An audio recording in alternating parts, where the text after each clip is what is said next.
이 청소년 사역의 목적이 무엇이냐? 나의 이 청소년 사역이 세상의 YMCA랑 다른 게 도대체 무엇이냐? 세상의 보이스카우트, 걸스카우트 이런 것과 다른 게 도대체 무엇이냐? 그 안에 하나님이 중심이 돼야 되고 하나님부터 시작돼야 된다는 겁니다.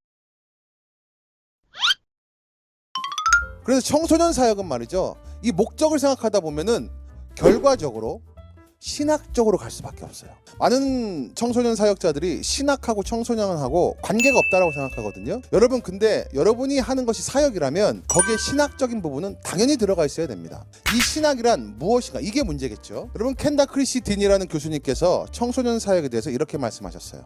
청소년 사역은 직관적이고 내재적인 신학을 의도적인 신학으로 바꿔주는 것이다. 번역이 안 돼서 제 나름대로 번역을 한 건데, 직관적인 신학은 뭐냐면은 청소년들이 보는 대로 믿는 신학입니다. 아이들이 보는 대로 저게 맞는 거구나, 저것이 바로 하나님이 말씀하시는 거구나, 자기 스스로 보면서 그것이 맞다고 얘기하는 거예요. 이러한 직관적인 신학의 모습은 아이들은 항상 친구들과 이야기할 때, 그리고 아이들이 자신이 좋아하는 연예인들이라든지 아이돌들을 좋아할 때 나타나고 있어요. 아이들이 항상 하는 것은 신학적인 행위들이 굉장히 많이 있습니다. 아이돌을 스스로 좋아하고 따르고 친구 간에 서로 나타내고 서로 이야기하는 것들에도 직관적인 부분이 다 나타나 있어요. 직관적인 부분이 뭐냐면, 아이들은 자기 스스로 보는 것을 옳다고 여깁니다. 자기 스스로 보고 자기 스스로 느낀 것이 옳다고 이야기해요. 이러한 직관적인 신학을 우리는 바꾸어줘야 됩니다. 또 아이들은 어떤 신학이 있냐면 내재적인 신학이 있어요. 내재적인 신학이란 건 뭐냐면 자신이 그동안 살아왔던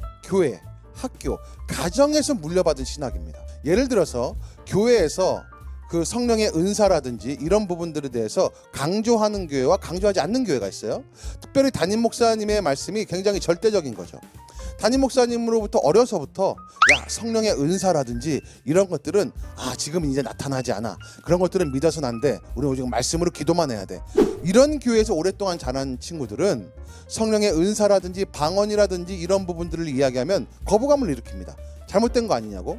그런데 또 어떤 부분들은 성령의 은사와 방언이라든지 기도에 대해서 강조성을 나타냈던 교회들은 이런 것들에 대해서 굉장히 반대하는 교회들에 대해서 이상하게 생각하죠. 그러면서 서로 틀렸다고 해요. 이게 뭐냐면은 그 안에서 자기가 스스로 판단할 수 있는 내재적인 근거들이 생긴 겁니다.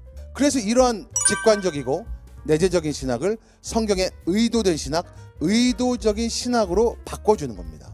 청소년 사역자는 기본적으로 이러한 신학적인 근거가 있으셔야 돼요. 물론 그 목회 철학이라든지 교회에서 담임 목사님이 강조하시는 거라든지 이런 부분들은 우리가 강조를 해야 되죠. 맞습니다. 교회에서 담임 목사님께서 방언하지 말라고 하셨는데 나는 방언이 무조건 오라 하면서 아이들에게 담임 목사님이 방언하지 말라고 한 건 잘못된 거야, 이런 식으로 얘기하시면 큰일 나는 거죠.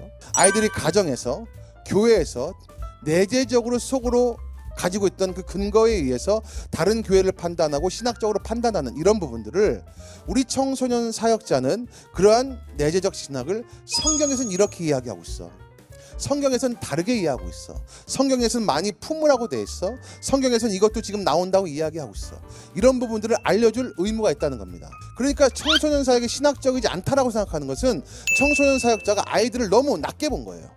아이들의 모든 활동들은 다 신학적입니다. 다 신학적이고, 그들은 오히려 신학적이지 않다고 하는 아이들은 자신들이 신학적인 걸 모르는 아이들이에요. 하나님이 중심이 되는 사역을 시작하기 위해서 우리가 기본적으로 생각해야 될 게 있습니다. 사역자는 아이들의 모든 활동이 신학적이다라는 것을 인정하고, 그 아이들이 갖고 있는 직관적인 신학과 내재적인 신학을 사역자가 성경에 의도된 의도적 신학으로 바꿔주는 것이 가장 중요한 첫걸음이다 라고 말하고 싶습니다.